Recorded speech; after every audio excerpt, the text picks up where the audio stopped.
अब देखो वो क्या कहते हैं कि मृत्यु से, दुख से मुझे मुक्त कर देना, लेकिन अपने अमृत से नहीं, अपने पीछे करो थोड़ा पुराना और पीछे, अमृत से नहीं अपने अमृत धाम से भगवान मुझे दूर नहीं करना। अमृत धाम यानी जहाँ आप रहते हो और आप भी अमर हो और हम भी अमर हैं। अधर्मा अमर सर्वेश्वर वो पहले आपने सुन लिया। सारे वेद को शिव जी के ऊपर छोड़ दिया लाकर महापुरुष ने। ये कौन सा पृष्ठ है? 185 पृष्ठ देखो इसी वेद सरिता का। अब 190 पाइए, ये नीचे है शिव ही मृत्युंजय है, शिव ही मृत्युंजय इसका चैप्टर वेद सरिता। अब देखो यहाँ पर ये 190 पृष्ठ पे, ये 190 पृष्ठ देखो, और यहाँ भगवान शिव के स्वरूप को याद कीजिए। संकेत देते हैं भगवान शंकर का भजन किया करो।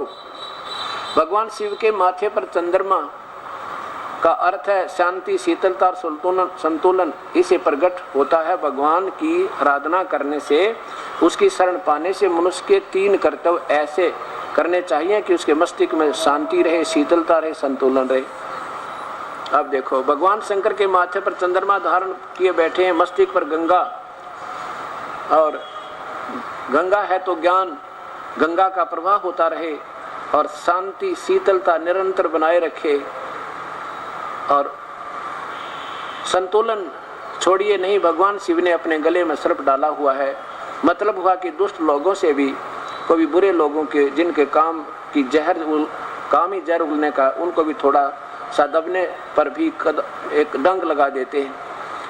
अब कहने का भाव ये है कि ये महात्मा जी क्या कहना चाहते हैं कि भगवान शिव की पूजा करना चाहिए। इसका तात्पर्य ये आ गया। अब देखिएगा गीता जी जो है ये हमारा पवित्र शास्त्र, चारों वेदों का सार है। और गीता जी में इन ब्रह्मा विष्णु महेश की पूजा को मना किया और स्वयं शिव जी कहते हैं उस परमात्मा की भक्ति करनी चाहिए, मेरी नहीं। आप योग वशिष्ठ देखिए पहले और फिर आपको ये पवित्र शास्त्र गीता जी आपके सामने प्रत्यक्ष प्रमाण देगा।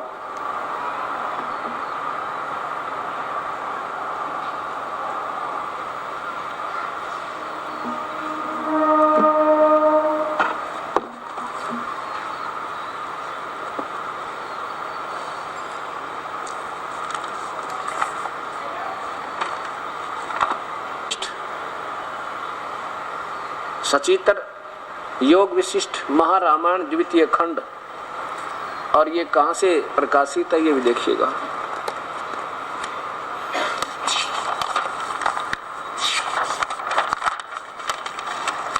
ये ऊपर देखिए, महर्षि वाल्मीकि रचित संपूर्ण योग वशिष्ठ महारामायण द्वितीय खंड।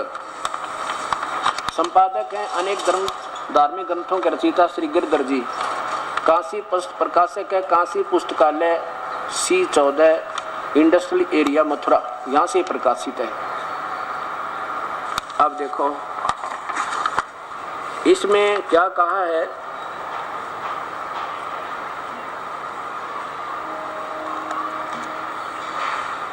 ये प्रश्न नंबर 592। श्री महादेव जी ने कहा, मेरे से उस समस्त जगत स्वरूप मणि को पटरी में परम चेतन सर्वेश्वर परमात्मा में उनकी शक्तियां प्रत्यक्ष आविर्भूत होती हैं। अब यहाँ देखो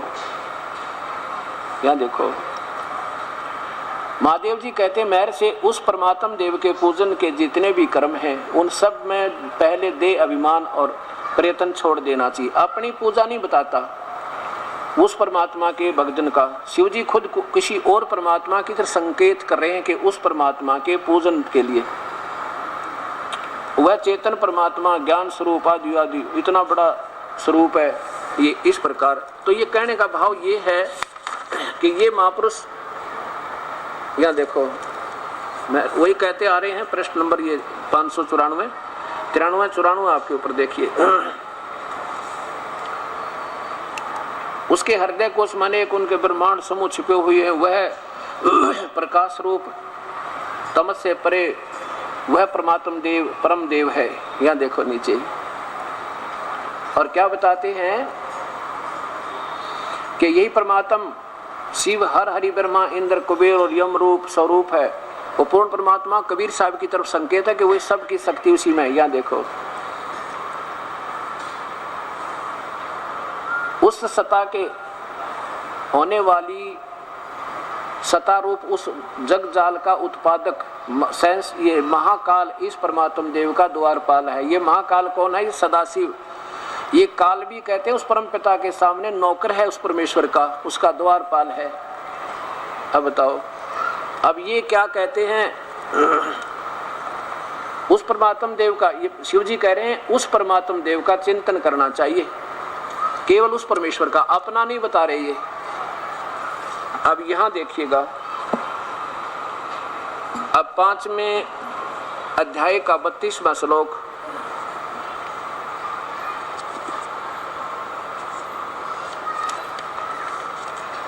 क्षमा करना, 7वें अध्याय का 12 से लेकर 15वां श्लोक आपको दिखाते हैं। अब ये स्पष्ट हो गया कि तीनों गुण रजगुण ब्रह्मा है, सतगुण विष्णु, तमगुण शिव जी। ये पवित्र गीता, ये पवित्र शास्त्र गीता जी, श्रीमद् भगवत गीता, गीता प्रेस गोरखपुर से प्रकाशित है, अध्याय नंबर 7 का और श्लोक नंबर 12। ये काल, ये सदाशिव ज्योत निरंजन कह रहा है ब्रह्म, और भी जो सतगुण से उत्पन्न होने वाले भाव और जो रजगुण से और तमगुण से, यानी सतगुण से रजगुण से, सतगुण से तो जीवों की सतिथि विष्णु का गुण है विष्णु जी के द्वारा, और रजगुण ये ब्रह्मा और तमगुण शिव जी। इन तीनों से जो भी होता है यानी जीवों की उत्पत्ति, सतिथि और संहार, उन सबको मुझसे ही होने वाला जान, क्योंकि इस ब्रह्म ज्योति निरंजन सदाशिव महाकाल को श्राप लगा हुआ है। ऐसा जानकर तो परंतु मैं उनमें नहीं और वे मुझ में नहीं, क्योंकि ये काल इनसे बाहर रहता है। ये ब्रह्मा विष्णु महेश तो गुण है, क्योंकि ये सांकेतिक शास्त्र है, चारों वेदों का एक सार समझो, तो इसमें सांकेतिक शब्द ज्यादा है। यहाँ देखिए 13 में, गुणों के कार्य रूप सात्विक, राजस और तामस, यानी ब्रह्मा विष्णु महेश की पूजा में इन तीनों प्रकार के भाव से सारा संसार प्राणी समुदाय मोहित हो रहा है। इन गुणों से, तीनों गुणों से परे मुझ अविनाशी को नहीं जानता। आगे देखो, अब 14वां क्या बताता है? 14 और 15 में कमाल कर दिया।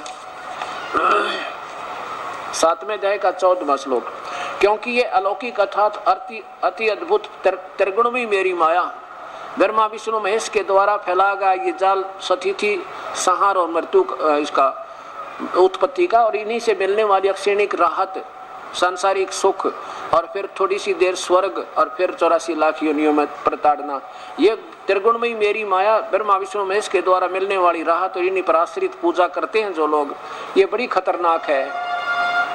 जो पुरुष, जो व्यक्ति मुझको निरंतर भजते हैं वे इस माया का उल्लंघन कर जाते हैं, अर्थात जो मेरी पूजा करते हैं ब्रह्मा विष्णु महेश से ज्यादा राहत पाते हैं। आगे देखो 15वें में लिखा है कि माया के द्वारा जिनका ज्ञान हरा जा चुका है, ओए होए होए, वे राक्षस स्वभाव को धारण किए, यानी माया माने तीनों गुण ब्रह्मा विष्णु महेश की पूजा में जो सीमित हैं, इन्हीं से मिलने वाली क्षणिक राहत में जिनका ज्ञान हरा जा चुका, वो आसुर स्वभाव को धारण किए हुए मनुष्यों में नीचे, ओए होए, आसुर माने राक्षस स्वभाव को धारण किए हुए, और कति निकम्मी आत्मा, और बुरे कर्म भक्ति के दुष्कृत्य न दूषित कर्म करने वाले मूढ़ा मूर्ख लोग, ये ब्रह्म बोलता है कि मुझे भी नहीं बचते।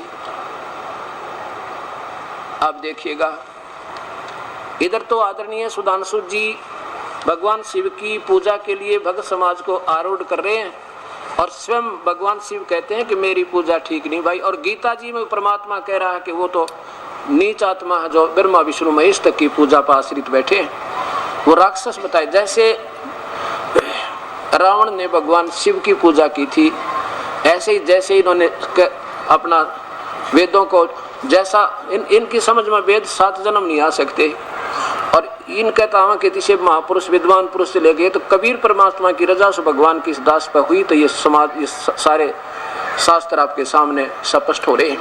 रावण ने भी ऐसे, उसके गुरुदेव ने ऐसे तुक्का लगा के ओए होए उस प्यारी आत्मा रावण को ये निष्कर्ष निकाल कर दे दिया कि बेटा रावण, वेद में लिखा कि भगवान शिव ही सब सर्वशक्तिमान, अजन्मा, अजन, सबका रचनेहारा, सब सुख देने वाला, इसी की पूजा करनी चाहिए। और यही है जिसने सागर मंथन में ये कर दिया था, वो कर दिया था, फिर जहर पिया था। अब रावण का दोष कति नहीं, दोष उस दुष्ट आत्मा उनके गुरु का है, जिन्होंने शास्त्रों के विरुद्ध साधना, अपना कंक्लूजन निकाल के अपने हिसाब से तुच्छ बुद्धि का प्रमाण देकर उस प्यारी आत्मा को शिव की पूजा करवा दी, तमोगुण की। और उसका क्या दोष रावण बेचारे का, उसने परमात्मा पाने के लिए और यहाँ से चढ़ा दिया समर्पण। कहते हैं सिर साटे की भक्ति है और कछु नहीं बात, और सिर कै साटे पाई अभी अवगत लखनाथ। अब जिस भी इष्ट की तुम भक्ति करोगे तो समर्पण भाव से करना होता है। अब उसने ये भी सोच लिया रावण ने, भगवान राजी हो जा, परमात्मा मिल जाते, शीश चला जाए, तो उसी का तो दिया हुआ है। तो उस निकम्मी आत्मा, उस गुरु के आधार पर रावण ने क्या साधना की, इस मृत्युंजय मान के शिव को जो नासवान है, और ऐसी साधना की आज के ये उपासक जिसको जो शिव की महिमा गाँव 70 जन्म नहीं कर सकते, जो यहाँ से सिर चढ़ा देना प्रभु प्राप्ति के लिए, तो अंत में उनको क्या मिला बेचारे को, 10 के 10 सिर भगवान शिव ने वापस दे दिए, और रिद्धि दे दी, सिद्धि दे दी, और धन दे दिया। इतना तो ये कर सकते हैं। और फिर क्या बना, राक्षस बना, कुत्ते वाली मौत मरा, वो धन भी ना रहा जिसके लिए उसने सब कुछ किया था। अब ये सोचना होगा कि समाज का दोष नहीं, आप तो एक शिक्षक हो, आप तो एक विद्यार्थी हो, शिक्षक गलत पढ़ा दे तो विद्यार्थी का दोष कति नहीं। अब ये ही रोल, रावण के गुरु वाला रोल आज ये संत जन कर रहे हैं, जो कि श्री सुधांशु जी का प्रमाण आपके सामने है, इन्हीं की पुस्तक, इन्हीं के कर कमलों द्वारा लिखा हुआ। अब ये दास इसीलिए चिल्ला रहा बार बार, जैसे किसी का कोई बच्चे हैं और आगे जा रहे हैं अबोध, और आगे भयंकर दावा नल यानी सारे जंगल में आग लगी हुई है, और ये भागे जा रहे हैं अबोध उसी की तरफ। इनको ये गुरु लोग भी उधरी संकेत करें, जाओ जाओ बहुत अच्छा रास्ता है। तो इनसे निर्भाग मेरे ख्याल में इस पृथ्वी पर कोई प्राणी नहीं होगा, जिनको आप नहीं पता वो कितना भयंकर, जिधर तुम इस सबको दिशा दे रहे हो, जाओ बहुत ही अच्छा है, बड़ा शीतल है, बड़ा ही आनंददायक है, और अग्नि लगी हुई, आग लग रही है वहां पे, और हमारे शास्त्र मना करते हैं। अब शिव की भक्ति करने से, शिव को मृत्युंजय मान के, सर्वेश्वर महेश्वर अजन्मा मान के, उस रावण ने अपने गुरुदेव पर विश्वास करके तन मन धन लगा दिया, आखिर में कुत्ते वाली मौत मेरा राक्षस कहलाया। ऐसे भस्मागिरी ने भगवान शिव के सामने कैलाश पर्वत पे सिरासन पर उल्टा सिर करके, नीचे सिर ऊपर ने पैर, सिरासन पर 12 वर्ष तक कठिन तप किया। तो भगवान शिव ने एक दिन कहा, मांग भी बच्चा, क्या मांगता है? उसने कहा कि वचनबद्ध हो भगवान। शिव जी बोले वचनबद्ध हुए भाई। क्या मांगा? कि आपका भस्म कड़ा दे दो। भगवान ने सोचा भी ठीक है, साधु लोग हैं कि अपने संरक्षण के लिए मांगता होगा, जंगल में रहता है, दयालु शिव ने वो कड़ा भी दे दिया। और जब कड़ा प्राप्त हो गया तो खड़ा हो गया एकदम, वचनबद्ध होते ही खड़ा हो गया। कड़ा प्राप्त होते ही, वो भस्म कंडा प्राप्त होते ही क्या बोले भस्मागिरी के, होले होशियार शिव जी, अब तुझे खत्म करूंगा। अब बताओ, और किस लिए? कि पार्वती को पत्नी बनाऊंगा, तुझे मारूंगा। अपनी माँ पे बदनीत ये तमोगुण के उपासक, इसलिए गीता में इनको नीच आत्मा, दुष्ट आत्मा, राक्षस स्वभाव को और मूर्ख बताया। और ये संत जन उधर अग्रसर कर रहे हैं कि वो पूजा करो जो गीता मना करती है। और फिर भगवान विष्णु ने उसको गंधत नाच नचा के मारा, पार्वती रूप बना के, बताओ। और फिर भस्मा असुर कहलाया। ऐसे ही ब्रह्मा की साधना रजोगुण की थी, किसने? हिरण्यकशिपु ने। आपके सामने वो राक्षस कहलाया, कुत्ते वाली मौत मरा। विश्वामित्र ने विष्णु की उपासना, विश्वामित्र को बहुत अच्छा साधक माना जाता है, और उन्होंने विष्णु जी को अपना इष्ट मान कर पूजा की थी। और आखिर में क्या हुआ? अपने ही साथी वशिष्ठ मुनि के 100 बालकों की, पुत्रों की हत्या कर दी, नो कसाई की तरह, रैम भी नहीं आया। अब तीनों गुणों की पूजा यानी अन्य देवता, तीनों गुण अन्य देवता माते हैं। अब देखिएगा इसी से संबंधित है 7वें अध्याय का 20, 21, 22 और 23 तीन श्लोकों में फिर आगे स्पष्ट कर दिया। बीच में तो काल ने अपनी बताई है कि मेरी पूजा भी व्यर्थ है। ब्रह्म तक की साधना 4 प्रकार के करते हैं। कौन कौन? जिज्ञासु जैसे अर्थार्थी, अर्थ, जिज्ञासु और ज्ञानी। और ज्ञानी वो है जिन्हें पता लग गया और भक्ति नहीं करे, भगवान की भक्ति करनी चाहिए। तो उन्होंने, और ये भी ज्ञान हो गया कि परमात्मा की भक्ति के बिना जीवन व्यर्थ है मनुष्य का। तो उन्होंने अपनी सोच से निष्कर्ष निकाल लिया कि वेदों में एक परमात्मा का भजन करना है और दूसरी कोई देवता ब्रह्मा विष्णु महेश या अन्य पूजा नहीं करनी, ना ब्रह्म पर ब्रह्म की, और उसकी पूजा करेंगे। इसलिए वो सब त्याग के, और वेदों में क्या है कि ओम नाम का जाप है, सिमरन का। ओम नाम का जाप केवल ब्रह्म तक की साधना होने वाला लाभ है, पूर्ण ब्रह्म और पार ब्रह्म पूर्ण ब्रह्म का नहीं है। क्योंकि 10वीं के सिलेबस में, 10th के सिलेबस में MA का सिलेबस नहीं हो सकता। संकेत बहुत कुछ मिलते हैं आपस में, लेकिन वो सिलेबस नहीं हो सकता। ऐसे वो 5वां वेद जो दास के पास है, उस परमात्मा कबीर साहब का बख्शा हुआ मेरे गुरुदेव के माध्यम से, अब वो 5वें वेद से ये सारी बात बने। तो अब इसमें क्या है कि उन्होंने क्या निष्कर्ष निकाला कि मैं भाई ओम नाम का जाप पूर्ण परमात्मा का होगा। उन्होंने ऐसा मान लिया। इस काल ने ऐसा उलझा रखा है इनको, ब्रह्म ने, ज्योत निरंजन ने। उन्होंने हजारों वर्षों साधना की भक्ति तक परमात्मा मिला नहीं। क्योंकि 11वें अध्याय के 48वें श्लोक में लिखा है कि अर्जुन, ये मेरा वास्तविक रूप है ब्रह्म का, काल का। ये ना किसी यज्ञ से, ना तप से, ना जप से, ना दान से, ना किसी क्रिया से मैं कभी नहीं प्राप्त हो सकता। अर्थात मेरी प्राप्ति बिल्कुल नहीं, चाहे यत्न कर चाहे मत कर। ये देखो 11वें अध्याय का फिर बीच में देखिए, गीता जी का अध्याय नंबर 11 का श्लोक नंबर 48 देख लें शीघ्र, और बात में देखेंगे।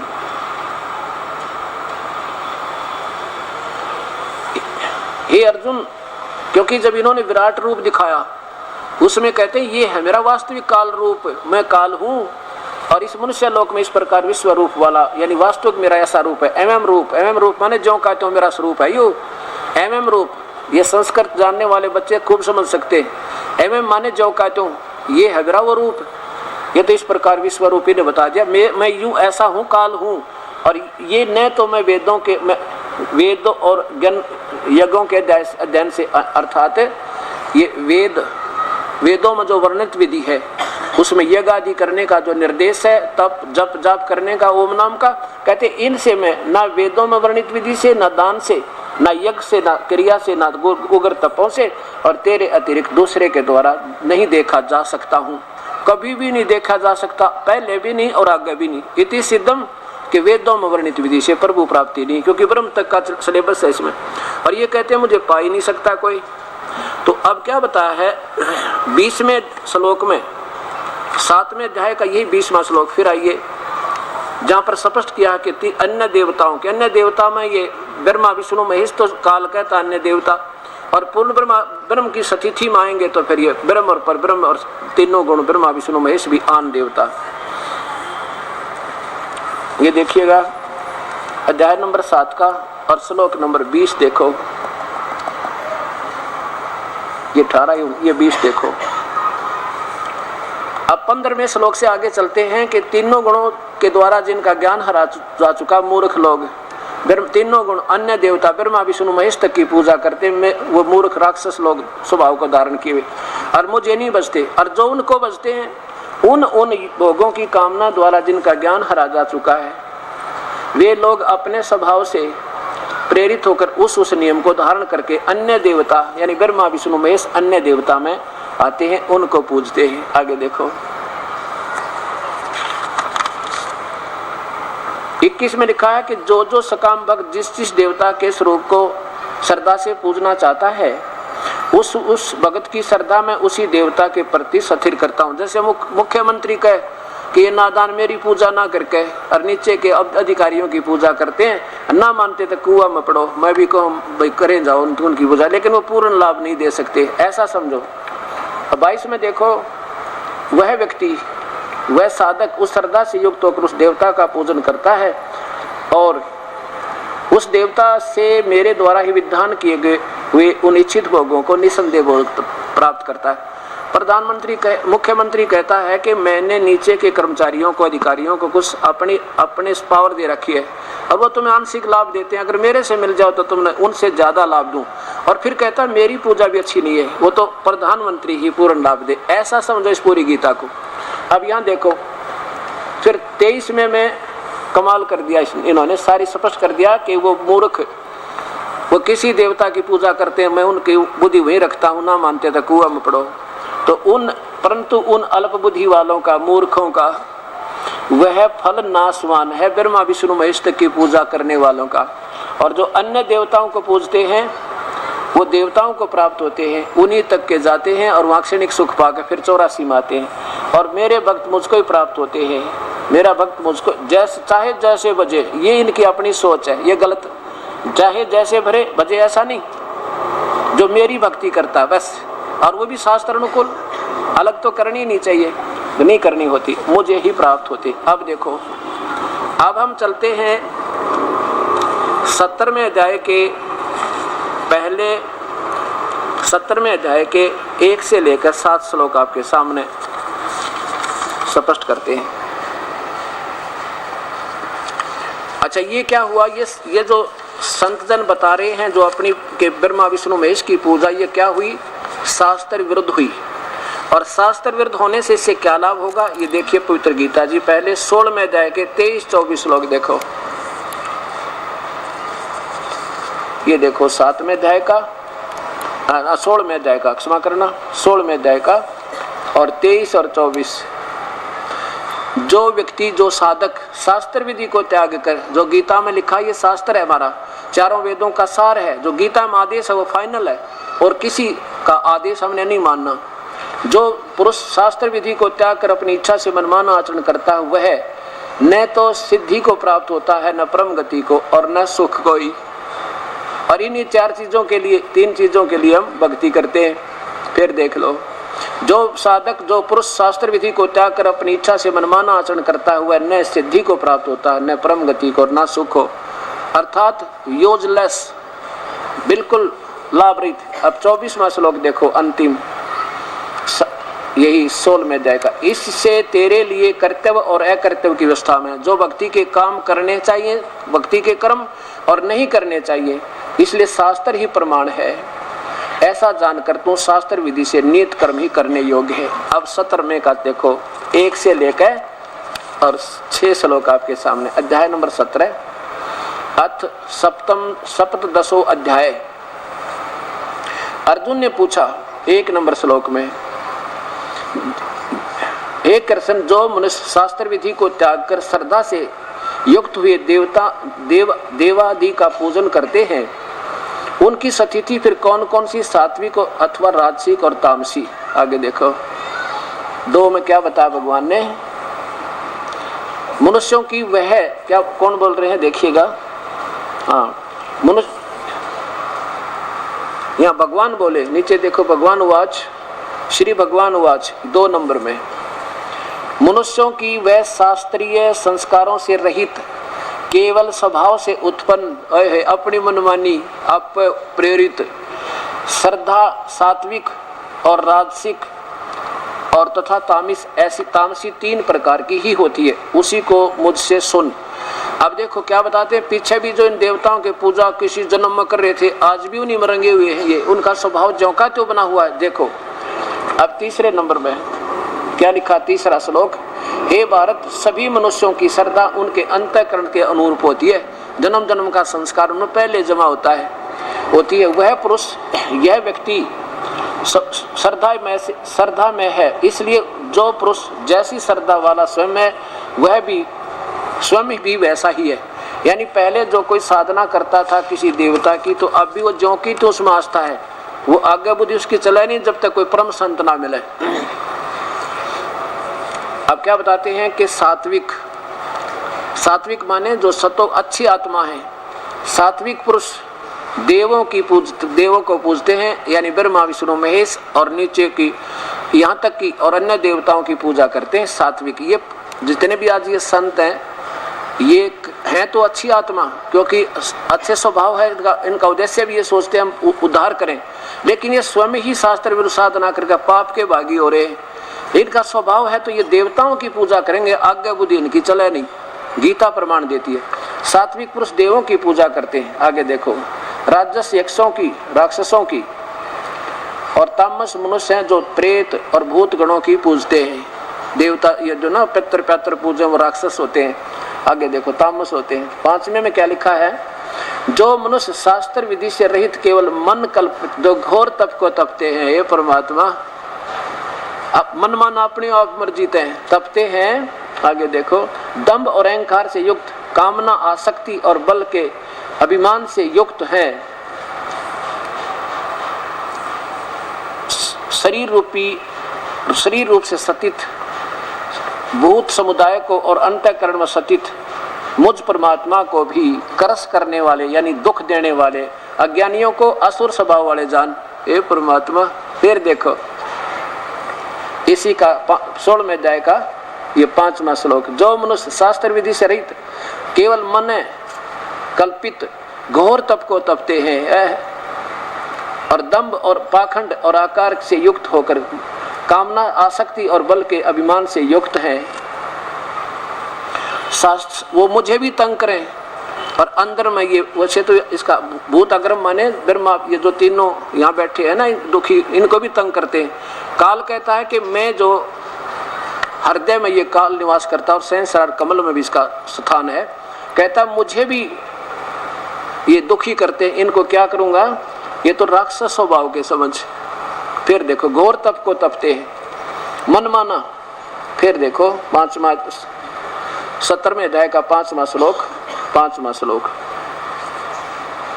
जो मनुष्य शास्त्र विधि से रहित केवल मन माना कल्पित घोर तप को तपते हैं, दम और अहंकार से युक्त कामना आसक्त बल से अभिमान से हैं, तो वो कहते हैं वो भी राक्षस स्वभाव के समझ। अब देखना, अब ये दास आपको ये बताना चाहता है, ये देखो महापुरुष श्री सुधांशु जी महाराज, स्वर्ग की लहरें। अब ये इनके लतीफेदार एडिंग है जिनके ऊपर ये बोली आत्मा आसक्त होगी, परम पूज्य सुधांशु जी महाराज। और इनके पीछे देखना इनका जीवन चरित्र, देख सकती हैं सुधांशु जी महाराज। यहाँ देखो नीचे से 7 वर्ष की आयु में अल्प आयु में प्रभात भजन गाना आदि करते थे। यहाँ देखो, फिर 10 वर्ष की आयु में हठ योगी, हठ गीता में हठ योगी को मना किया है को तो दुष्ट आत्मा जो हट करके इंद्रियों को रोक कर जबरदस्ती यानी मनमानी पूजा करता है। ये हठ योग माने मनमानी पूजा। हठ योगी विजेंद्र मुनि का साथ ध्यान साधना और कठिन क्रियाएं घबराए नहीं, बाल यशपाल साधना पथ के अडिग पथिक बनकर अंतर शक्तियों को जागृत करने के किया। गुरुकुल पद्धति से शिक्षा प्राप्त की और फिर महाविद्यालय से 2 विषयों पर एमए किया। फिर 20-21 वर्ष की मैं हरिद्वार में एक दर्शनार्थ नंद किशोर जी का साथ और बनखंडी साधु प्रकाशानंद का ज्ञान ध्यान सीखने का सुअवसर मिला। 22 वर्ष में विश्वविद्यालय की शिक्षा संपन्न करके भारत का भ्रमण मुनि मन उद्गिन से उठा देश की स्थिति को देखकर बंटा था। देश धर्म अधर्म जाति और स्वर्ग में अमीर गरीब में अंतर फंसा हुआ था। आगे देखो, अपने जीवन में एक क्षण में मोड़ नई चेतना का जागरण शक्ति का उद्गान हुआ। आपको उत्तर काशी में हिमालय में साधना में योगी सदानंद जी का सानिध्य प्राप्त हुआ। अब देखो कहते इनके गुरु हो गए ये 5-6 तो इनके गुरु। फिर देखो स्वामी मुक्तानंद जी के सानिध्य में 25 मई 1991 में रामनवमी के पावन दिन पर विश्व जागृति मिशन की स्थापना की। अब देश महापुरुषों की देखो। अब हठ योग फिर देख लो। सबसे पहले इनको 10 वर्ष की आयु में हठ योगी विजेंद्र मुनि का साथ तो घोर तप किया। देखो ध्यान और कठिन प्रक्रिया, घबराए नहीं, बाल पथ के साधन के पथिक अडिग पथिक बनकर अंतर शक्तियों को जगाते रहे, जागृत करते रहे। हठ और अपनी कर कमलों से देखना ये क्या लिखते हैं।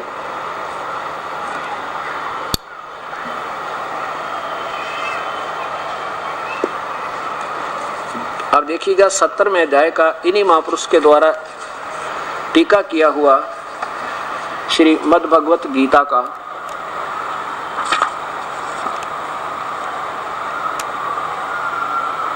और इन्हीं के कर कमलों से आपको दिखाता हूं। और इसमें ना जाने क्या क्या जो है ना अपने तो के मार मुर का इतने बड़े शास्त्र 3 पार्ट करती है गीता के। अब देखो आचार्य श्री सुधांशु जी और ये 70वां सप्तदशो अध्याय है, ये अपने कर कमलों से लिख भी रहे हैं और कर इसके विपरीत रहे हैं।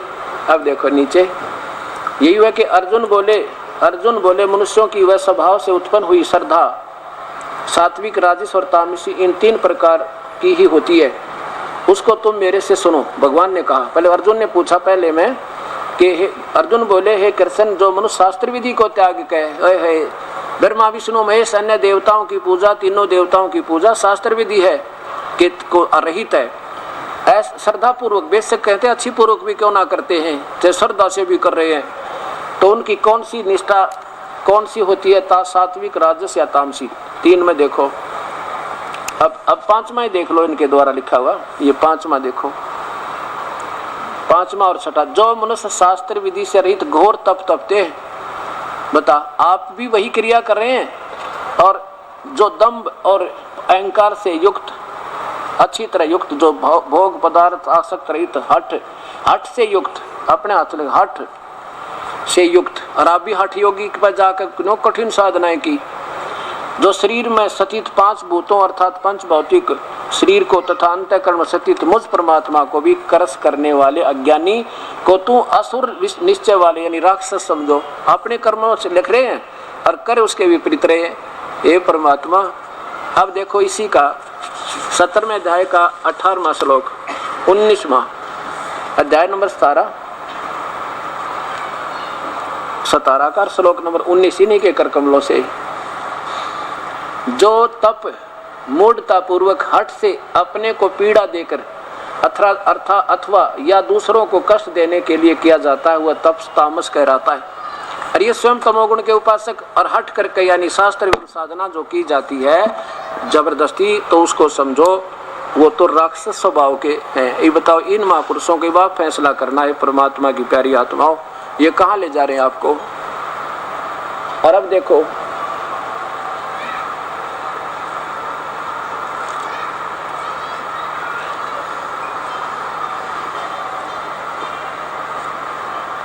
अब आदरणीय श्री आसाराम जी के बारे में भी 2 विचार सुनो। चंद वचन इस दास के शास्त्र अनुकूल साधना क्या होती है। ऋषि प्रसाद अंक है ये मई 2002।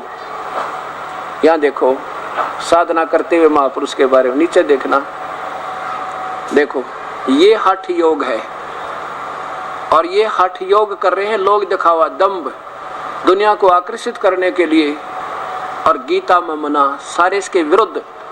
और ये संतजन ऐसे ही सब अपनी कथाएं बनाकर और ये जीवों को उलझाते हैं। अब देखना, और इधर देखो हनुमान जी की पूजा या कसर और रह रही थी ये और बता दी। अब और दिखाता हूं आपको एक गीता जी के 7वें अध्याय का, क्षमा करना, गीता जी के 9वें अध्याय का 25वें श्लोक में लिखा है जो गीता में मना किया है वो शास्त्र उसको करता है कोई तो शास्त्र विरुद्ध है। और गीता जी में 9वें अध्याय के 25वें श्लोक में लिखा है कि जो भूतों को पूजते हैं, जो देवताओं के पूजते हैं ब्रह्मा विष्णु, और ये खुद कृष्ण के पुजारी भगवान श्री यार नाम देते हैं, वो एक कम से कम हजारों की संख्या में इन महापुरुषों के वापस आए संत भगतजन जो पुण्यात्मा जिनकी थोड़ी बुद्धि काम करने लगी। अब उन्होंने क्या बताया, ये महाराज जी क्या बताते हैं आसाराम जी के 5-6 मंत्र बोल देते हैं। कौन से, जैसे हरि ओम या ओम नमः शिवाय, ओम भगवते वासुदेव नमः, और ऐसे 4-5 बोल के और फिर कहते हैं या ओम भूर्भुवः स्वः ये मंत्र कर लो। और फिर कहते हैं जो जिसको पसंद है ना वो ले लो। एक बात बताओ, हम तो रोगी हैं, बीमार, और वैद्य के पास जाते हैं और वहां वैद्य कहे कि ले ये गोली, उसने यूं भी ना पता तेरा पेट में दर्द है, वो आप पे सेलेक्ट करें कि ले ये 10 गोली घेर दी, उठा के ठा ले, जिनसे न अच्छी लगा वो खा लो, तो वो वैद्य हो सकता है? मेरे ख्याल में तो वैद्य नहीं, वो तो नीम हकीम है। और उसने ये पता ये कुछ नहीं, ये फरीकी है, मुफ्त का चूर्ण, वैसे ही बेमतलब का, ना इन लाभ हो ना हानि, कोई से न खाओ। और जब गोलियां सही होंगी और ऐसे वैद दे देगा तो उल्टी जैसे हो किसी का पेट में लाग रहे हो 10 खा ले अजमोला, दूना मरे। बताओ, ये काम इन महापुरुषों के, इनको संत और महर्षि की पदवी है। परमात्मा, अब परमात्मा से प्रार्थना करता हूँ, परमेश्वर इन महापुरुषों को भी सद्बुद्धि दो और अपनी प्यारी आत्माओं को भी सद्बुद्धि दो ताकि वो पहचान सकें आपको। और ये अगर महात्मा होंगे, संत होंगे, तो ये अपनी हार स्वीकार करेंगे, करनी चाहिए। संत के हार जीत नहीं होती। कहते हैं हार चले सो संत है, लाग मरे सो नीच। जो संत होता है वो सच्चाई को मान लेता है, और सच्चाई सामने हो फिर भी नहीं मानता, तो फिर उसको ये लिखा ही है, तीनों गुणों के उपासक राक्षस स्वभाव के, वो तो उपद्रव किया करें, फिर वो मानना ना करते। लेकिन मानना पड़ेगा, क्योंकि अब जनता सियानी है, समझदार है, बुद्धिजीवी है। कोई बालक नहीं जिसने बढ़वा लेंगे हम, बतेरे दिन बहका लिया हमारे को, हमारे भूत बनवा दिए, पितर बनवा दिए। अब शास्त्र भी दुर्विध साधना करवा के क्या कहते हैं, श्राद्ध निकालो, और गीता मना करती है कि श्राद्ध मत निकालो, श्राद्ध निकालोगे तो भूत बनोगे। अब देखो, और अभी दिखाता हूं महर्षि जी का, यानी ऋषि आसाराम जी के द्वारा श्राद्ध महिमा की कलम तोड़ लेखनी से। अब गीता जी के 9वें अध्याय का 25वां श्लोक आप देखिएगा, अध्याय नंबर 9 का और श्लोक नंबर 25।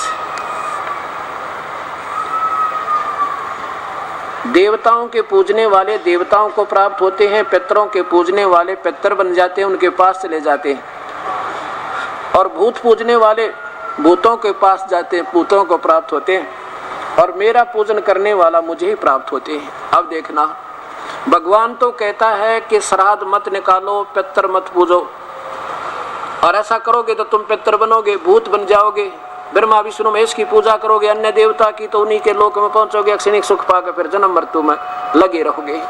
और अपनी भी कहता है कि मेरी भी वैसे तो अनुत्तम है, क्योंकि ये ज्ञान दे रहे हैं तो सच बता रहे हैं, मेरी भी अनुत्तम गति है, ब्रह्म तक की साधना भी। तो उसके लिए उस परमात्मा की भक्ति करो, संकेत दिया है कि उस भगवान की भक्ति करो।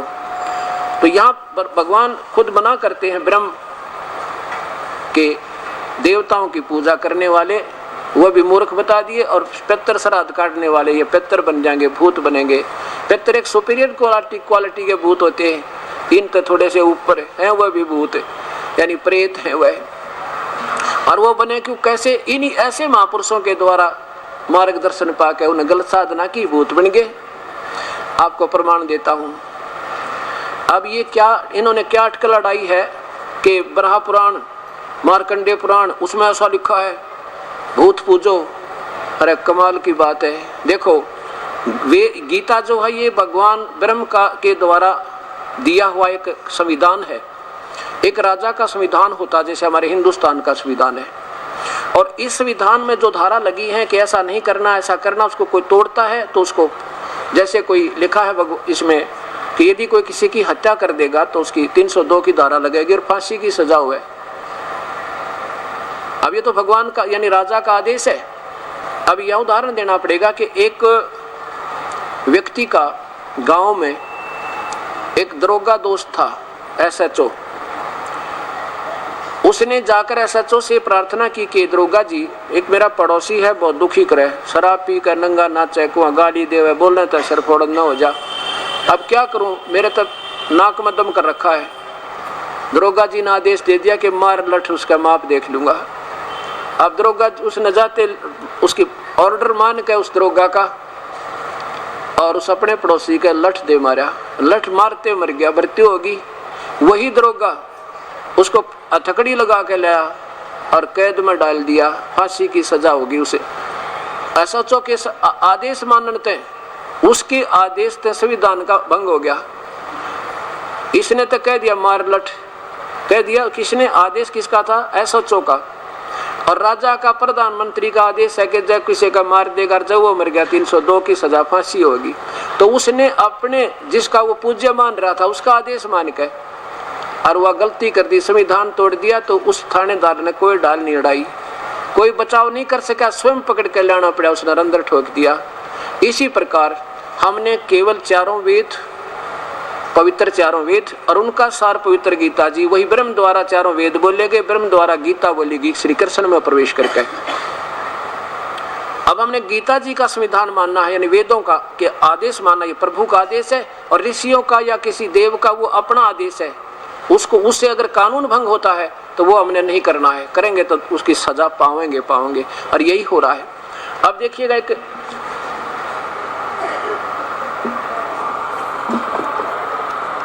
ऋषि थे, मार्कंडेय पुराण में आपको दिखाता हूं। एक रुचि नाम के ऋषि थे, रुचि नाम के, और उन्होंने वेदों को पढ़ा। वेदों में लिखा कि ब्रह्मा विष्णु महेश तीनों गुणों की पूजा मूर्ख और राक्षस लोग करें, राक्षस बन जाना उनका, और श्राद्ध श्रुद्ध नहीं निकालने चाहिए, वेद मना करें। उन्होंने चलो जितना सोचा था एक ब्रह्म साधना पर लग गए, अपनी सोच से शास्त्रों वेदों को समझ गए। तो जब हो गया 40 वर्ष की उम्र का रुचि ऋषि, उसके पिछले 4 जो है ना पत्र दिखाई दिए, 4 पत्र। वो कहने लगे बेटा रुचि, तूने विवाह क्यों नहीं किया? उसने शादी भी नहीं करवाई, और विवाह तो भाई करना चाहिए था तुझे बेटा। विवाह करके ना क्या करे कि देखो देवताओं की पूजा करे, श्राद्ध निकाले, पितरों की पूजा करने से, भूतों की पूजा करने से वो बड़े अच्छे पुण्य में लोकों में चला जाता है। और भगवान कहे तो मूर्ख, ऐसा करना नहीं चाहिए। और वो अपने वंशज को उस गलत साधना के लिए फोर्स कर रहे हैं, दबाव दे रहे हैं, क्योंकि पहले वो गलत साधना करके आप भूत बन गए, और अब अपने पुत्र को प्रेरणावश कर रहे हैं कि तो भी ब्याह करवा, हमारे श्राद्ध निकाल। अब रुचि कहने लगा है पितरमहो, वेद में तो इन श्राद्ध निकालने को मूर्खों की पूजा लिखा है, कर्मकांड को अविद्या कहा है, मूर्खता कहा है, फिर आप मुझे क्यों लगा रहे हो इसे कर्म में? और पितर भी हाँ भरते हैं, हाँ बेटा ये तो बिल्कुल सही है कि वेद में कर्म को, इस कर्म कांड को, इस कर्म को, श्राद्ध श्रुद्ध को यानी बिल्कुल अविद्या कहा है, इसमें तनिक भी मिथ्या नहीं है। फिर क्या कहते हैं, फिर भी पितर यूं कर देते हैं, पितर पुत्र दे देते हैं, पितर फलाना कर देते हैं। आप भूखे भरे बता क्या कर देते हैं ये? और क्या अब देखो वो स्वयं तो भूत बन गए। और आज आपने कोई आपके पिछले 4 दिख जा, दादा परदादा पिताजी, आपका कर्जा पट जा, और सब संविधान तोड़ कर उनकी हाँ भर लोगे, अच्छा जी आपको कैसे कर लेंगे? तो बताइए काल का चाल है। और वो हमने बिल्कुल नहीं करना, दादा दिखे चाहे परदादा दिखे भाई, अब कोई सहारा उनसे नहीं मिल सकता, ये हमारी भी भक्ति भंग हो जाएगी, और वो तो बेचारे दुखी, फिर भी पाना ही पाना है, और फिर हम भी नरक में जाएंगे। अब रुचि के साथ ये बना। अब देखिए गीता प्रेस गोरखपुर से प्रकाशित ये मार्कंडेय और ब्रह्म प्राणांक कल्याण संक्षिप्त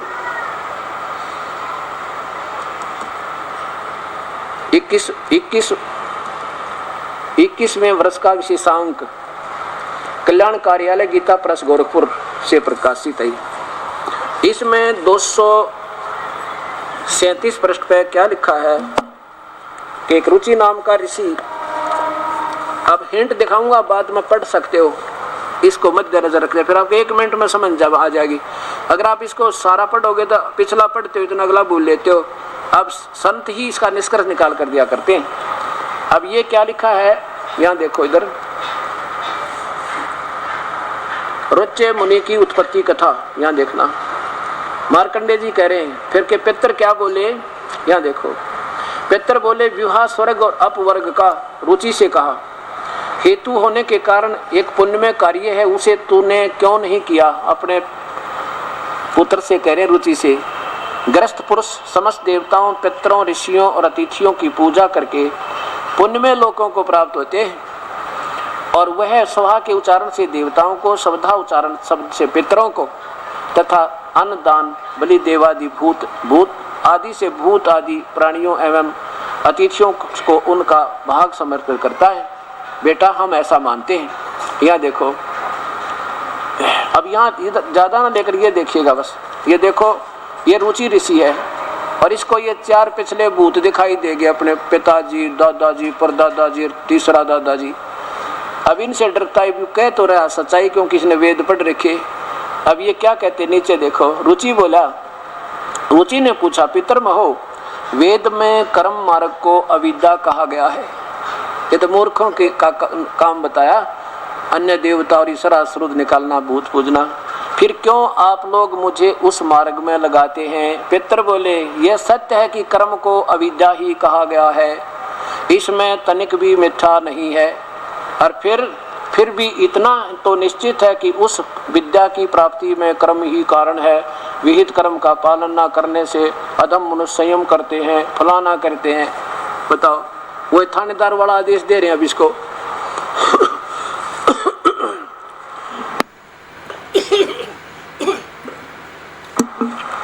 अब ये जो जितने भी पुराणों में आदेश है ना, ये तो उस SHO वाला आदेश समझना, और ऐसा करने से हमें फांसी गलेगी, जो इस गीता जी के विरुद्ध जो कर रहा है, नो डाउट। अब ये तो सिद्ध हो गया आपको। अब देखो,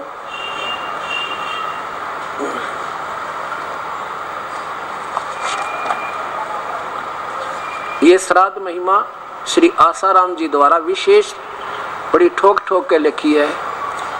इन महापुरुषों ने तो ऐसा जाना है कि दुनिया राज्य होनी चाहिए, तुम्हारी जनसंख्या सामने ज्यादा हो, तुम्हारी प्रभुता बनी रहे। बोले आदमियों, आप भी 2 दिन के मेहमान फिर मरोगे किधर नरक में पड़ गए। बरहा पुराण, बरहा वायु पुराण, मनुस्मृति, महाभारत पर आधारित एवं कुछ पूज्यपात संत श्री आसाराम जी बापू के सत्संग वचन से। अब इन केवल इन पुराणों का आश्रय लिया मनुस्मृति, और ये गीता के विरुद्ध है, क्योंकि SHO वाला आदेश है, तो ये इनको डबो का मानेगा। अब यहाँ देखो, कल्याणकारक श्राद्ध, हे परमात्मा, लेकिन महापुरुषों की सोच कितनी। परम पूज्यपाद संत श्री आसाराम जी बापू इसी पुस्तक से बीच से आ रहे हैं, समझो। अब देखो, इसमें 4 नंबर पृष्ठ पर देखना,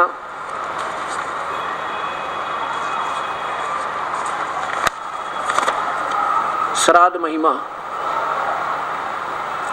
और यहाँ देखो इसके ये 3 नंबर है, ये चौथा देखो 4 नंबर। इससे पितर एवं पितरलोक को मानकर उसका लाभ उठाना चाहिए तथा श्राद्ध करना चाहिए। भगवान श्री रामचंद्र जी ने भी श्राद्ध करते थे, वो कर दिया काम। अब भगवान श्री रामचंद्र जी तो 12 वर्ष युद्ध करया करते। अब जैसे पितर कह रहे थे मार्कंडेय पुराण में कि तू ब्याह करवा ले, और ब्याह कराए बिना उस स्त्री करेगी जो है ना, स्त्री तेरे पास नहीं होगी तो हमारे कुछ नहीं कर सकता। और भगवान श्री राम की पत्नी या माता सीता जी का अपहरण 2 वर्ष के बाद वनवास से हो गया था, और 12 वर्ष तक तो युद्ध किया था। उसने किस टाइम श्राद्ध निकाला है, मरने यानी फुर्सत श्वास लेने की भी नहीं रही भगवान ने, किस टाइम श्राद्ध निकाले उन्होंने, इन्होंने ये अटकल ला रखी। अब जैसे भगवान श्री कृष्ण का पूरा परिवार विनाश हो गया था, और श्री कृष्ण जी भी विनाश हो गए थे, उनको भी पैर में तीर लग कर उनकी मृत्यु हो गई थी भाई। फिर भगवान श्री कृष्ण का यादों का श्राद्ध किसने निकाला, ये संत जी गए होंगे मेरे ख्याल, उनका श्राद्ध निकालन फिर बाद में कमाल करते। फिर कृष्ण जी तक गया नरक में, तो भूखा मरेगा, और उनके सारे पितर भी भूखे मर रहे होंगे अभी तक, कौन से वाले बेचारों को। अब देखो, नाराज ना होना, दास की मजबूरी होगी सच्चाई कहने की। रोता हुआ कह रहा हूं मैं इनके प्रति, ताकि इनकी आंख खुला कुछ सोचा अपने ऊपर, मजबूर हो ये समाज को सतमार्ग बताने का। ये स्वीकार सतमार्ग तो इनके पास हो ही नहीं सकता जब आप रिजेक्टेड है, तो गीता में जब शास्त्र के विरुद्ध कर रहे हैं। तो अब इनको ये कहना चाहिए भी ठीक है, हमारे से जो बनी सो बनी, क्योंकि ये भी प्यारी आत्मा थी। इनका जीवन चरित्र देखा मैंने मोटा मोटा सा, कि 5-6 वर्ष की उम्र से इसका काफी 4-5 पढ़े थे, उसके बाद इनकी शिक्षा भी नहीं है, ऐसा लिखा है। उसके बाद ये फिर पता नहीं कहाँ कहाँ गए बेचारे, भटकते भटकते एक फिर लीलाशाह नाम के संत मिल गए। उन्होंने जैसे इनको साधना दे दी उस पर लग गए, फिर हठ योग किया कि तो गुफाओं में पहुंच गए, कहीं जंगलों में गए। अब ये थी तो प्यारी आत्मा रावण की तरह, अब उनको रास्ता ठीक ना मिला तो इनका भी दोष कती नहीं। अब ये इसलिए अब दोषी हो जाएंगे जो इस ज्ञान को सुनकर भी नहीं मानेंगे, फिर इनको दोष लगेगा। और अब जो अपने आप को दोष मुक्त करना चाहते हैं सभी संत, तो अपने कह दे भाई देखो हमारा उद्देश्य तो ठीक था पर हमने नहीं पता था, क्या करें हम। अब कोई किसी का ये भी बिल्कुल दोष नहीं अभी तक, अब ये हो सकते हैं अपने दोष मुक्त, और कहें उसके वे जाके इस दास के पास अपना कल्याण करवा ले। पूरे ब्रह्मांड को एक संत बहुत है जो सत उपदेश देने वाला। कबीर साहब कहते हैं सिद्ध तारा पिंड आपना और साधु तारा खंड, सो तो सतगुरु जानिए जो तारे देव ब्रह्मांड। पूरे विश्व को एक ही संत होता बहुत नाम देने का, क्योंकि नाम देना अपनी, जब ये विश्वास हो जाएगा मार्ग सही है और दूसरा रास्ता नहीं है तो कोई भी नियम भंग नहीं हो, कोई नियम भंग नहीं हो, एक नाम देगा डेट का भजन करे, इसी से बेड़ा पार हो जाएगा। तो अब इन महापुरुषों को चाहिए कि ये अपना सभी करती दें।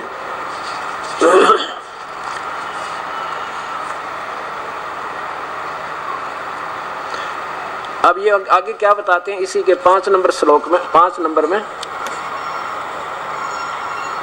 यही वो ऋषि प्रसाद, ये वो ऋषि प्रसाद, इसके 5 नंबर पृष्ठ पे थोड़ा थोड़ा पढ़ाऊंगा, बाकी आप पढ़ सकते हैं, ये 20 पृष्ठ की सारी है।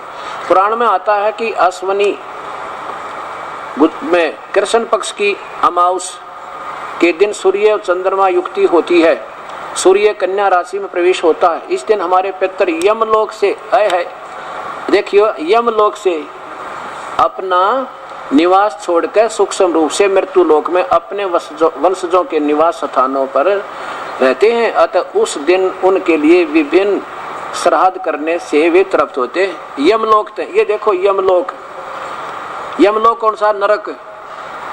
यमलोक तो नरक है जिसमें यम के दूत लठ मारे उल्टे ठोक दे उबार निकलता है।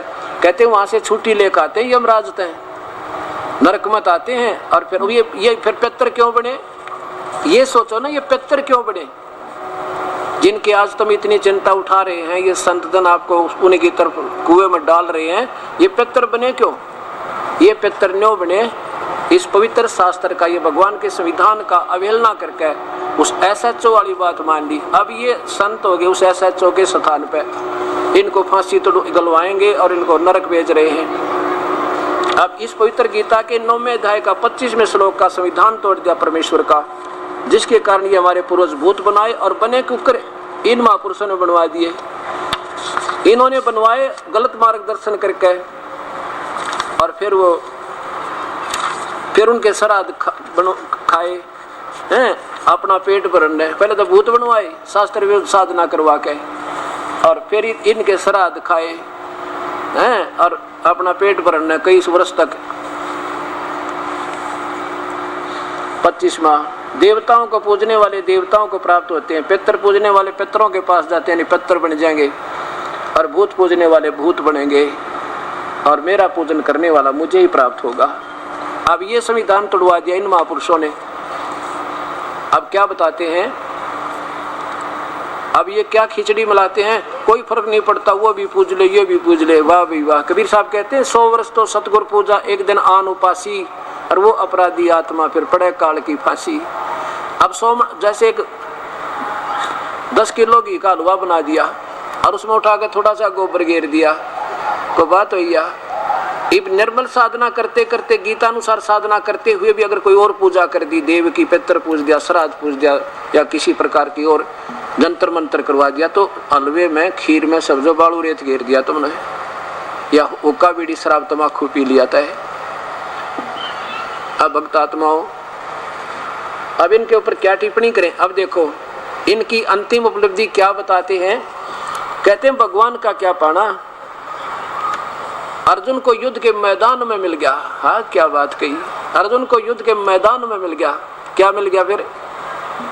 कहते हैं भगवान, वैसे तो श्री कृष्ण तो भगवान, ये स्वयं भगवान श्री कृष्ण को भगवान माने और उसके परम पुजारी। और फिर कहते हैं वो युद्ध के मैदान में मिला, सही भगवान थे कौन? कहते उस ज्योत स्वरूप मिल गया, वो बस वो था जो के सामने खड़ा था, वो मिला था मुक्ति हो, इन्हीं की हिसाब है। अब देखो इन कहता जो मन में आई वो कह दी, क्योंकि अनजानों में भाई कोई कुछ भी कहो, जिज्ञासु को कोई कुछ भी कहो उसको तड़प होती है। ऋषि प्रसाद अप्रैल 2002 की पत्रिका है ये, और इसके 2 नंबर पृष्ठ पे, इसके 2 नंबर पृष्ठ पे देखिए, ये देखो 2 नंबर पृष्ठ, ये 2 नंबर पृष्ठ, और यहाँ देखो तत्व दर्शन, क्या बात कही, तत्व दर्शन है, महापुरुष तत्व दर्शन कर रहे हैं। सामान्य और विशेष ज्ञान, यहाँ देखिए, यहाँ ऊपर आइएगा, यहाँ देख लेते हैं, इतना सरल। यहाँ देखो परमात्मा मरने के, कोई कहता परमात्मा मरने के बाद मिलेगा, कोई कहता बैकुंठ में जाएंगे तब मिलेगा, और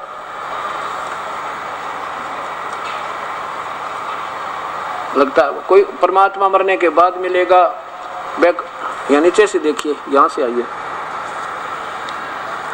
जिस ज्ञान की मौत नहीं होती, जिस ज्ञान से जन्म नहीं होता, जिस ज्ञान का जन्म नहीं होता, वह हमारी आत्मा है और वही परमात्मा है। जब उसका ज्ञान नहीं होता तब तक लगता है कि परमात्मा मरने के बाद मिलेगा, बैकुंठ में जाएंगे तब मिलेगा, गुरु कृपा करेंगे तब मिलेगा, परंतु जब गुरु कृपा हुई तो ठीक से जान लिया, लगेगा कि उसे पाना कितना सरल है, इतना सरल कि अर्जुन को युद्ध के मैदान में मिल गया। अब दिखाता हूं आपको युद्ध के मैदान में क्या मिला। अब यहाँ भगवान ने शिव का रूप धारण कर रखा है महाराज जी ने, ये देखो शिवलिंग रखा है और शिव जी बन गए अपना, क्या बात कही। और ये देखो कितनी प्यारी आत्मा है परमात्मा, ये बोली आत्मा आशा लगाए बैठे हैं इन महापुरुषों से हमें भगवान मिलेगा। अब देखिएगा, अब पवित्र गीता जी फिर उठाइए, 11वें अध्याय को फिर लीजिए। पवित्र गीता जी के 11वें अध्याय के 40वें श्लोक से हम चलेंगे और 32वें श्लोक से चलेंगे और आपको 48वें और पर समाप्त करेंगे। 40 देखिएगा। अब यहाँ देखो 11वें अध्याय में ये काल जो है ज्योत निरंजन, ये अपना वास्तविक स्वरूप दिखाता है और अर्जुन जब नहीं मानता दिखता, इसको डरा डरू के और युद्ध के लिए तैयार करना चाहता है। इसका उद्देश्य यही था काल का। नहीं तो अर्जुन तो बिल्कुल नहीं चाहता था युद्ध करना और श्री कृष्ण भी नहीं चाहते थे युद्ध कराना, उन्होंने कसम खा ली थी कि मैं हथियार नहीं उठाऊंगा। ये तो काल बीच में खूंटा ठोक गया। अब ये देखो, अब यहाँ से अध्याय नंबर 11 और श्लोक नंबर 32 देखो नीचे, ये काल कहता है लोगों का नाश करने वाला बड़ा हुआ महाकाल हूँ। ये काल है, काल है माने काल हूँ, काल संस्कृत साफ दिखाई दे, काल है, काल हूँ। इस समय इन लोगों का नष्ट करने के लिए प्रवृत्त हुआ हूँ। इसलिए जो प्रतिपक्ष की सेना में सतित योद्धा लोग हैं वो तेरे बिना, अर्थात तो युद्ध ना करेगा ना तो भी नहीं रहेंगे, उन्हें मार दूंगा मैं, वो तेरे बिना भी नहीं रहेंगे, अर्थात तेरे युद्ध ना करने से भी उन सब का विनाश हो जाएगा। अब श्री कृष्ण काल नहीं थे, ये तो काल ज्योत निरंजन 21 ब्रह्मांड का स्वामी ये काल है। आगे देखो, अब 40वें श्लोक में आओ। अब यहाँ भी अर्जुन आंखों देखा बता रहा है कि हे भगवान, क्योंकि ब्रह्मा विष्णु महेश केवल 4 भुजा के हैं और ज्योत निरंजन 1000 भुजा का है। मैं वैसे ही, ये वही 11वां अध्याय है, 11वां अध्याय, ये 11वां अध्याय है, श्लोक नंबर 46 देखिएगा। अर्जुन कहता मैं वैसे ही आपको मुकुट धारण किए हुए, क्योंकि ये श्री कृष्ण मान रहा है और ये बोल रहा काल, श्री कृष्ण विष्णु के अवतार थे, मैं गदा चक्कर हाथ में लिए हुए देखना चाहता हूँ, इसलिए हे विश्वरूप, हे सहस्राबाहो, आप उसी चतुर्भुज रूप से प्रकट होइए। आगे देखो 47 में, सहस्रा बाहु दिखाना चाहता था मैं, सहस्रा बाहु। सहस्र बाहु माने 1000 भुजा के भगवान, हे 1000 भुजा वाले भगवान। सहस्रा शीर्ष, 1000 सहस्रा पाद, सहस्रा अक्ष, सहस्रास्थ। तो ये काल है 1000 भुजा वाला। 1000 भुजा वाले भगवान अपने उसी चतुर्भुज रूप में आ जाइए, क्योंकि वो इस विष्णु अवतार मान रहे थे। श्री कृष्ण बोल रहा है, नहीं वो तो काल कला कर रहा था। आगे देखो 47 में क्या कहता है ये काल, है अर्जुन अनुग्रह पूर्वक मैंने अपनी योग शक्ति के प्रभाव से यह मेरा परम तेजो में सबका आदि सीमा रहित विराट रूप तुझको दिखला दिया है, जिसे तेरे अतिरिक्त दूसरे किसी ने पहले नहीं देखा था। अब देख लीजिए, ये मैंने तो ना अपनी कृपा से दिखाया है, पहले किसी ने नहीं देखा आज तक। और जो कौरवों की सभा में श्री कृष्ण जी ने जो विराट रूप दिखाया था वो श्री कृष्ण ने दिखाया था। नहीं तो यहाँ अगर श्री कृष्ण बोल रहे होते तो ये नहीं कहते कि मैंने पहले किसी ने नहीं देखा मेरा स्वरूप। कौरवों की सभा में श्री कृष्ण जी पहले दिखा चुके थे अपना स्वरूप, वो विराट। क्योंकि इन सब भगवानों का अंदर लिंग शरीर, एक तेजो में शरीर, सूक्ष्म शरीर है। और उनकी जो चांदने में, रोशनी में, प्रकाश में दिन रात का अंतर है। जैसे